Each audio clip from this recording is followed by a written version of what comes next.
যদি এই দেশের মেয়েরা ঠিক হয়ে যায়, 90% যুবক তাদের চরিত্র ঠিক হয়ে যাবে।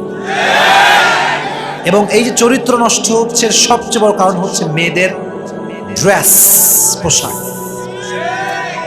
মাইয়ারা যে পোশাক পরে এইদিকে, আল্লাহ আস্তাগফিরুল্লাহ।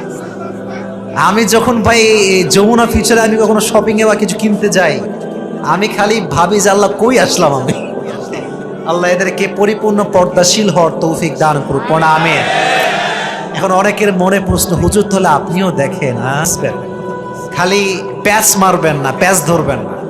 একটা মেয়ে যখন চোখের সামনে দিয়ে উলঙ্গ অবস্থায় হাঁটে, এটা তো আসলে পোশাক আমি মনেই করি না। যেই পোশাকের ভাঁজ বোঝা যায় অঙ্গ প্রত্যঙ্গ, এটা কোনো মুসলমান নারীর পোশাক হতে পারে।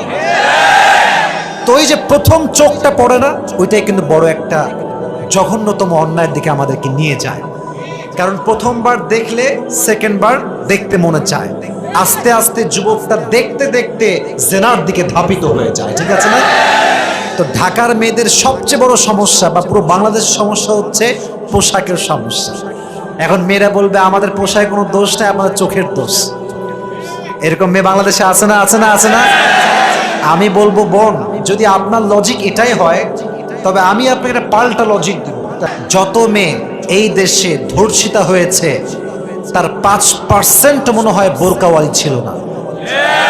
যত ধর্ষিতা হয়েছে তার বেশিরভাগই ছিল জিন্সের প্যান্ট এবং টি শার্টওয়ালি মেয়েরা, ঠিক না? বোরকাওয়ালি মেয়ে যখন হাঁটে রাস্তা দিয়ে, হিজাব পরে, নিকাব পরে, হাত মোজা পা মোজা পরে, একজন বখাটে যুবক যার চরিত্রের ঠিক নাই, গাঞ্জা খায় কুল পায় না, এই চরিত্রহীন যুবকটাও পর্দাশীল নারীকে স্যালিউট করতে বাধ্য হয়ে যায়।